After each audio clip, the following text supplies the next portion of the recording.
हिंदी साहित्य की बेहतरीन और उम्दा कहानियों की श्रृंखला में आज सुनिए हिंदी की प्रसिद्ध लेखिका कृष्णा अग्निहोत्री जी की लिखी हुई कहानी मैं जिंदा हूँ। नमस्कार, मैं हूँ सीमा सिंह। प्रस्तुत है कहानी मेरी आवाज़ में। छड़ी थाम संध्या के धुंधलके में कुर्सी से राग शनैः शनैः उठी। पैर दर्द से हटे, पर उसने उठना प्रारंभ रखा। वो खिड़की खोलने में समर्थ हुई। पलड़ों को छेड़ती हवा सर्रा कर उसके चेहरे को छूने लगी। गाउन को ठीक कर उसने बाहर झांका। 14-15 वर्ष के बच्चे गेंद खेल रहे थे। सड़क पर छोटे बच्चे साइकिल चलाने की प्रैक्टिस कर रहे थे।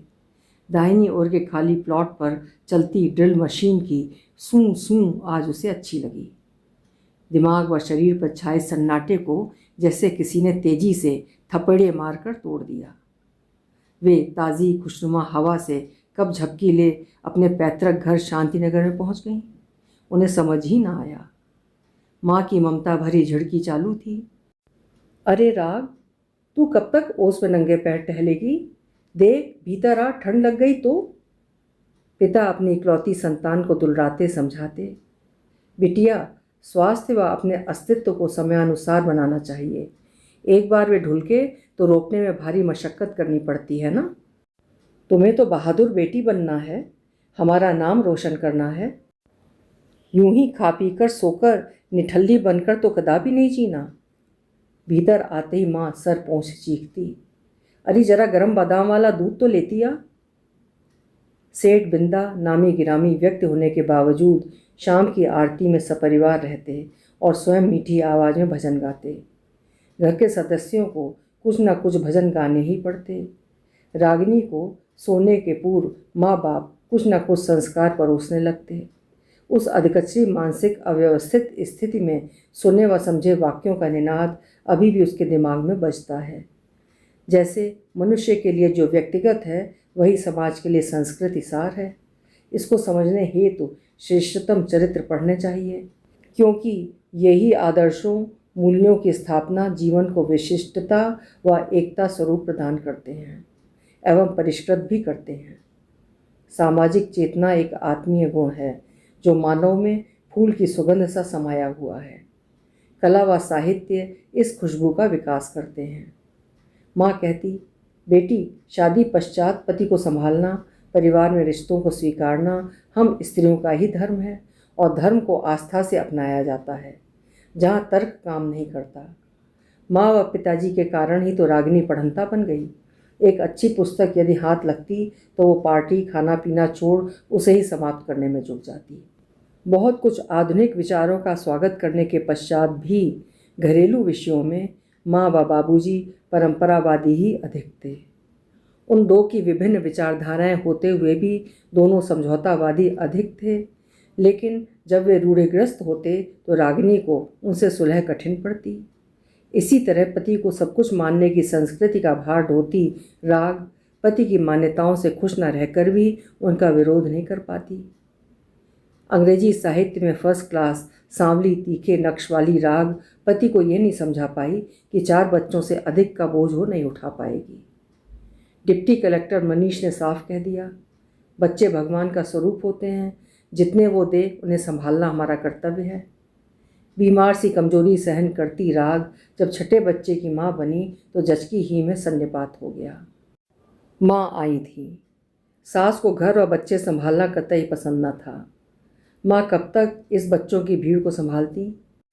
तब भी बेटी के स्वास्थ्य हेतु वो 6 माह में 1 माह रुक जाती, अन्यथा बच्चे लावारिसों जैसे ही पलते। दोनों बड़ों को वे साथ ले गईं। वे पढ़ने में भी अच्छे ही रहे। अपनी इकलौती संतान को स्वस्थ देखने हेतु माँ स्वयं निराश व पीड़ित ही रहीं। राग के लिए जीवन एक चुनौती बना था। पति दौरे से लौटते ही बीमार पत्नी के जिस्म को नोचना अपना अधिकार मानते तो पत्नी शरीर को घायल करवाकर पत्नी धर्म अपना लेती। लेकिन अब वे मानसिक असंतुलन में जीने लगी। प्रयत्न बावजूद सवरी हुई राग फटेहाल हो गई। प्रयत्न बावजूद वे मनीष के काम भूल जाती। फ़ोन पर बताए काम विस्मृत हो जाते। यदि इसी समय उन्हें कोई मनोवैज्ञानिक को दिखा देता तो शायद वे संभल जाती, परंतु थके हारे मनीष पत्नी पर हिकारत फेंकते, 2-3-4 पैग उड़ेल खुर्राटे लेते सब भूल जाते। रागिनी रूखी सूखी सूरज ढलते ही आज की ही भांति कुंठित हो अतीत में ही खो अपने सुखों को खंगालती। अतीत के सुख खड़खड़ाते वर्तमान को कांटे से भरा, हरियाली से दूर एक बियाबान जंगल बना देते। वो समझने में असमर्थ थी कि हरियाली क्यों छुपी और कांटे क्यों उग तनाव व द्वंद्व पैदा करने लगे। एकाग्रता इकट्ठी करे तो भी कभी सब्जी में नमक ज़्यादा तो कभी दाल जल जाती। राग, क्षोभ व पीड़ा से कराह उठती जब वो बच्चों को पेशाब से उठा नहीं पाती या उन्हें नहला तक नहीं सकती। मनीष झुंझला कर उसे जोर से धक्का दे देते। ससुरी माँ है या कसाई? लेकिन उन्होंने ये ध्यान नहीं दिया कि आखिर इस सब का कारण क्या है। पल पल पति की घृणा व ससुराल की उपेक्षा ने उसे अधिक लापरवाह एवं सुस्त बनाया। वो ठीक से स्नान न करती, झुककर चलने से कुबड़ जैसी निकल आई। जब ननद व नंदोट उसका मजाक बनाते तो मन ही मन उन्हें कोसती, ईश्वर तुम सबकी पीठ पर एक बड़ा कुबड़ निकाल दो ताकि वे सब उसकी सी लाचारी का स्वाद तो चख सकें। आश्चर्य था कि मनीष को वो गलती से भी नहीं कोसती। उसे माँ के उपदेश घेर लेते। बेटी पति की छत्र छाया छप्पर की ही भांति तो मूल्यवान होती है। पत्नी वहाँ सदा सुरक्षित रहती है। लंगड़ कर घसीटती अपनी काया को भुतवा मन सहित घर के किसी भी काम में जुटाकर आह ओह करती इसी कुर्सी पर जीम रहती। बच्चे जब तक छोटे थे घर को पेशाब लैट्रीन की दुर्गंध से भरते और बड़े हुए तो मनमाना खाना नाश्ता सब खा माँ को ए करके चढ़ाते पढ़ने चले जाते। पल पल उन चीखने वाले एक सी आदतों के तीतरों को जाली के दड़बे में बंद न कर पा वो स्वयं अपने कपाट बंद कर देती। माँ ठीक कहती थी, जन्म माँ बाप देते हैं, प्रारब्ध वे कर्मों से बनाते हैं। बड़े दोनों बेटे वकील व इंजीनियर बनकर दूर दूर पोस्ट हो गए।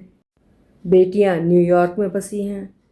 बच्चे वर्ष 2 वर्ष में पलटे तो माँ से उनका इतना ही संवाद होता, चलते हैं माँ, अपना ख्याल रखना। एक बार छोटी बेटी का आंचल थाम राग ने बड़ी बेबसी से घिघिया कर कहा, बिटिया कुछ और रुक जाओ, मन घबराता है। तो बेटी ने अश्रु विह्वल हो समझाया, माँ तुम्हारे दामाद को तो लंदन भाया है तो वहीं रहना पड़ेगा ना, पर तसल्ली रखो मंझले भैया व भाभी यहीं शिफ्ट होंगे। भोली सरल अंग्रेजी में एमए रागिनी खुश हो गई। बच्चे छोटे से बड़े किन वातावरणों में कैसे बने उन्हें इसका जरा भी आभास नहीं। मशीनी जीवन में जीती स्पंदन पूर्ण राग अज्ञात स्थितियों से अवगत नहीं थी कि उनके सीधे बच्चे स्वार्थ व लालच की पनाह में कितने स्वार्थी व अजनबी हो गए। मनीष खुश थे कि बहू के आने से पूरा घर खिलखिलाहट से भर जाएगा। कुछ देर बेटे से संवाद होगा तो उन्हें उबाऊ पत्नी से छुटकारा ही मिलेगा। काश वे पत्नी के अस्तित्व के महत्व को समझ सकते। बहू ने कुछ दिन तो नीचे गुजारे, पर अचानक मनीष ने देखा कि ऊपर से 4 कमरे सुधर रहे हैं। राग तो आज भी सुरीले स्वर से रामचंद्र मानस के दोहे अनमनी बैठक में गुनगुनाती है, रामचंद्र कृपालु भजमन। जो हो जैसी है पत्नी तो है। अब वे मुस्कुराकर हट जाते हैं क्योंकि दोहा यहीं अटका रहेगा और घिसे पिटे रिकॉर्ड की सुई यहीं अटक जाएगी। अचानक खाना बनाने वाली बाई छुट्टी पर चली गई और बहू बीमार पड़ी। मनीष अब क्या करें? रसोई घर में लेकिन सन्नाटा नहीं था। राग लंगड़ाती पराठे बना रही थी। उसने जैसे तैसे भिंडी की सब्जी बना दी थी। मनीष को देख वो मुस्कुराई और उसने थाली उसे पकड़ा दी। मनीष ने शाम ही को मीना बहू व बेटे आशीष की परेड ली। ये क्या, तुम लोग चुपचाप बाहर खा आए और ये बीमार माँ व मैं थका हारा भूखे रहे, हमारे लिए ले आते। मीना बीमार थी, खिचड़ी क्या लाते? आशीष नज़र चुराकर चला गया। 4 दिन तक राग बड़बड़ाती, कभी दाल चावल तो कभी पराठे तो कभी कुछ बना ही देती। 5वें दिन मझली बेटी ने आकर घर संभाला। उसने माँ के गंदे कपड़े उतार उन्हें गाउन पहनाया तो राग की आंखों में प्रश्न था कि ये क्यों? उसे तो यही स्मरण था कि वो तो ब्रांडेड सलवार सूट ही पहनती है। माँ तुमसे कपड़े संभलते नहीं, ये आरामदायक रहेगा। मनीष ने खुश हो इसका समर्थन किया। और क्या, अब इस उम्र में छोकरियों जैसा सलवार कुर्ता पहनना। बेटी चली गई। काम वालियाँ काम करती, बहू नीचे नहीं उतरती। जैसे तैसे चूं चां करती जिंदगी चल पड़ी। वज्रपात तो तब हुआ जब मनीष का हार्ट अटैक से टूर ही पर देहांत हो गया। मनीष इस शव को ताक राग बोली, उठो ना, खाना तैयार है। बेटी ने चुपचाप उनसे पैर छुलवाए व कमरे में वापसी करा दी। 13 दिन बाद ही राग को उनके टूटे फूटे सामान सहित सबसे छोटे इस कमरे में शिफ्ट कर दिया गया। बहू आहिस्ते से बड़बड़ाई, निकम्मी निठल्ली यहीं रहो और हमें जीने दो। तेज छुरी से कटने की व्यथा सहकर भी मासूमियत से बहू के सर पर हाथ रख राग बोली, यहाँ क्यों? पड़ी रहो चुपचाप, बूढ़ी तो हो ही, उस पर आधी पागल। अब जिंदगी तो घटनाओं की ऊहापोह से भरी है। मरण जीवन ही तो व्यक्ति के अधिकार में नहीं। राग का अव्यवस्थित मन अपनी माँ की स्मृत में कराहा तो बहू ने रूखे स्वर में सूचना दी, तुम्हारी ऐसी अभागी के साथ जो होना था वो हो गया। तुम्हारे माता पिता तीर्थ यात्रा के दौरान केदारनाथ में दफन हो गए। जैसे ही उन्हें पता लगा कि रागिनी के नाम उनकी जायदाद का बड़ा हिस्सा है और श्रेष्ठ ट्रस्ट में चला गया, वैसे ही उन्होंने राग के लिए एक अलग से नौकरानी लगा अपने कर्तव्य का पालन किया। उन्हें यह भी पता था कि मनीष की पे पर राग का ही अधिकार है। वर्ष बीता कि आशीष व मीना कार में राग को बैठा बैंक ले गए और उनसे वहाँ मैं जिंदा हूँ का आवेदन पत्र जमा किया। आज राग को अरसे बाद खुली हवा में सांस लेने का सुख मिला। बेटे ने पूछ पूछ कर उसे खाना मिठाई खिलाई, पर जो चेक से पैसा मिला उसे झपट कर अपने पास रख लिया। पुनः तेज छुरी जैसे व्यवहार से राग वृद्धा आहत होने लगी। उसके कटने रक्त रंजित होने की खबर किसी को नहीं थी। जब कभी मेहमानों के सामने जोर शोर से बहू कहती, क्या करें, हम बाहर नहीं जा पाते, घर में निठल्ले निकम्मों का बसाव जो है, तब अवश्य राग आत्मघात की स्थिति तक पहुंच जाती। अचानक एक सुबह कबूतरों का एक जोड़ा गुटर गूं करता राग के सामने की खिड़की से झांकने लगा। घिसट कर राग ने खिड़की पर लगे प्लाई को चौड़ा किया तो वे अंदर फड़फड़ाते आए और कोने में रखी डलिया में दुबक कर राग को निहारने लगे। मायके में खिले गुलाब सी महकती डोलती राग अब जिंदा प्राणी को देखने व संवाद को तरसती। पोता जब पल भर को झांक कर कहता, ओल्डी हाउ आर यू, और भाग जाता तो राग उसे आलिंगन करने को तरस प्यार स्पर्श से भी वंचित ही रहती। आस पास टंगी रहें यदि नंगी तलवारें तो प्रेम कैसे बरसे। सारी हरहराहट, मुस्कान व उमंग राग कबूतरों पर उड़ेल देती। कभी दाना पानी रूई बैठने को देती तो वे भी निर्भीक हो उसके कंधों पर गोद में उसे बैठ दुलारते। अब राग अपने रिश्ते घावों के बावजूद सहज हो गौरैया सी उड़ सकती थी। बचपन में पाली बिल्ली की याद मीठे दानों सी हो गई और कबूतरों का प्यार फड़फड़ाने लगा। मनीष की रखी बाई यूं तो कुछ ना कुछ चुरा लेती, पर बेहद ईमानदारी से राग की देखभाल करती। कभी कभी अपने टिफ़िन से कुछ भी अच्छा ला उसे खिला भी देती। वैसे तो नौकरानी गुड्डी टीवी लगाती तो राग आंखें चौड़ी कर सब बेहद घूर घूर कर ही देखती, लेकिन शायद आंखें कमज़ोर होने से आंखें बंद कर लेट जाती। हाँ, कुछ समय के लिए तो कबूतरों को गोदी में बैठा बेहद उत्सुकता से टीवी ताकती, लेकिन जब बहू ने टीवी उठवाकर ऊपर किचन में रखा तो राग ने कई बार गुड्डी को झकझोरते हुए इशारे से जानना चाहा कि टीवी कहाँ गया। टीवी को शिफ्ट करना तो गुड्डी को भी अच्छा नहीं लगा, परंतु वो चुप ही रही। वो बहू जी को चाहिए था।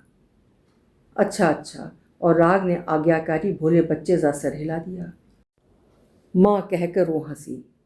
तखत बरांडे में पड़ा रहता, जहाँ चाय की चुस्कियाँ लेते पिताजी या वो बहुधा अंताक्षरी खेलते ठिलठिलाते ही रहते थे। अब क्यों सारी कमियाँ उसके भाग के पल्लू में आ गिरी, वो समझ नहीं पाई। गुड्डी को अस्वस्थता में लगभग 1 बजे एक टिफ़िन ऊपर से उनके कमरे तक लटक जाता, जिसे वह भूखे भेड़िया सी झपट लेती।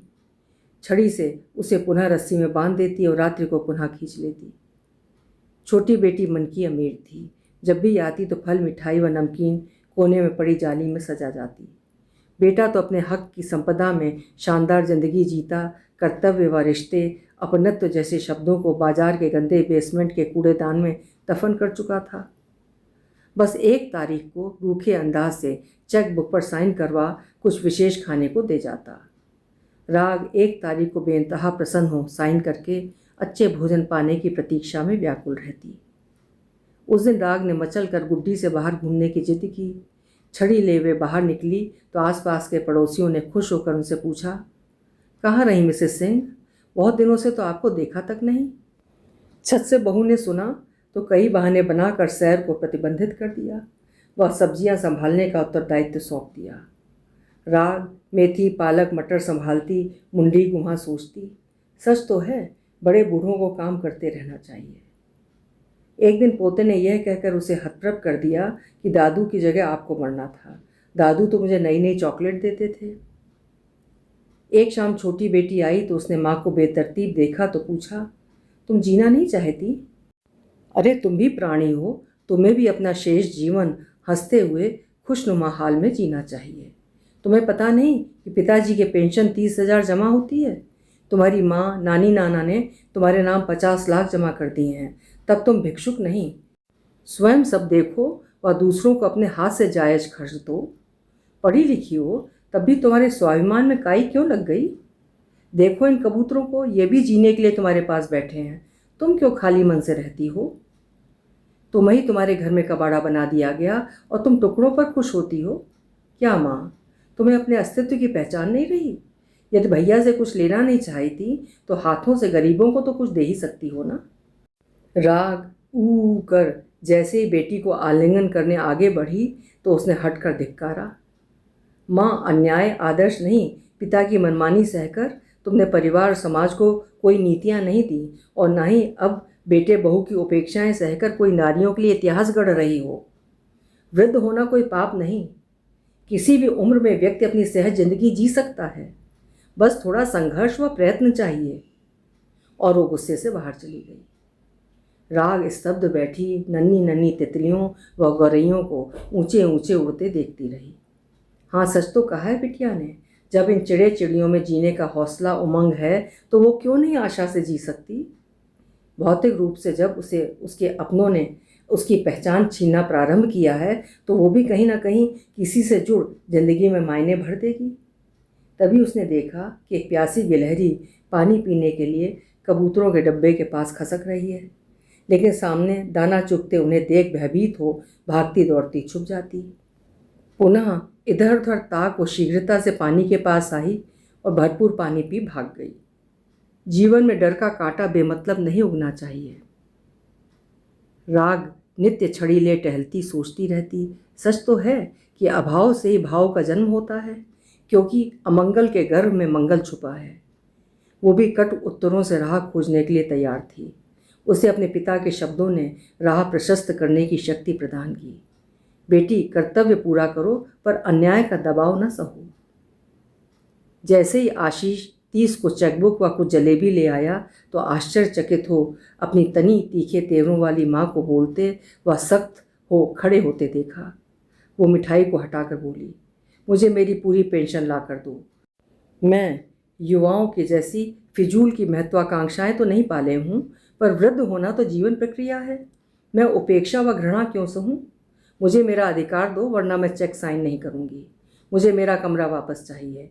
वहाँ मेरी पुस्तकें और अलमारी हैं, एसी फिट है, साथ लगा बाथरूम भी है, जहाँ तुम्हारा 12 साल का बेटा दोस्तों के साथ मस्ती भर करता है। एक बात और आशीष, इस उम्र में मुझे तुमसे अधिक सुविधाएं चाहिए। नवंबर भी पास है। मैं वहाँ बैंक में मैं जिंदा हूँ का फॉर्म भरने नहीं जाऊँगी, क्योंकि तुमने मुझे जीवित रखने का धर्म नहीं निभाया। ठीक है, परंपराएं व संस्कृति तुम्हारी माँ से पूरे कर्तव्य करवाकर यदि उसे देवता नहीं मानती तो मत मानो, पर उसे प्राणी और घर का सहयात्री तो मानो। तुम कुछ दे नहीं सकते तो छीनो भी तो नहीं। मैं जानती हूँ कि मुझे तुम्हें क्या और क्यों देना चाहिए। आशीष के पैरों से ज़मीन खिसक गई। उसे पता था कि ये मकान भी माँ के ही नाम है। यदि माँ को अपने अधिकार समझ में आ रहे हैं तो उसे नम्रता से कुछ मिल सकता है, उद्दंडता से तो कदापि नहीं। चुपचाप वो माँ को बैंक ले गया। राग ने साइन किए, फॉर्म भरा, मैं जिंदा हूँ, और पेंशन के रुपए लेकर पूरे 15,000 स्वयं रखे व 20,000 बेटे के सर पर हाथ रखकर सौंप दिए। लौटते में कुछ जलेबियाँ समोसे खरीद वे वृद्धाश्रम पहुँची।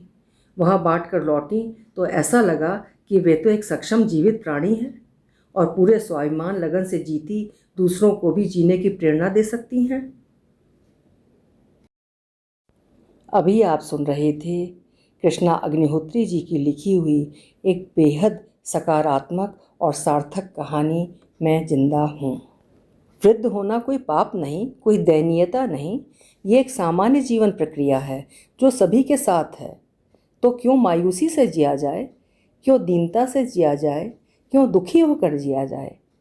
इस कहानी से हमें यही शिक्षा मिलती है। आशा है आपको भी कहानी पसंद आई होगी। कल मिलते हैं फिर एक बेहतरीन कहानी के साथ। नमस्कार।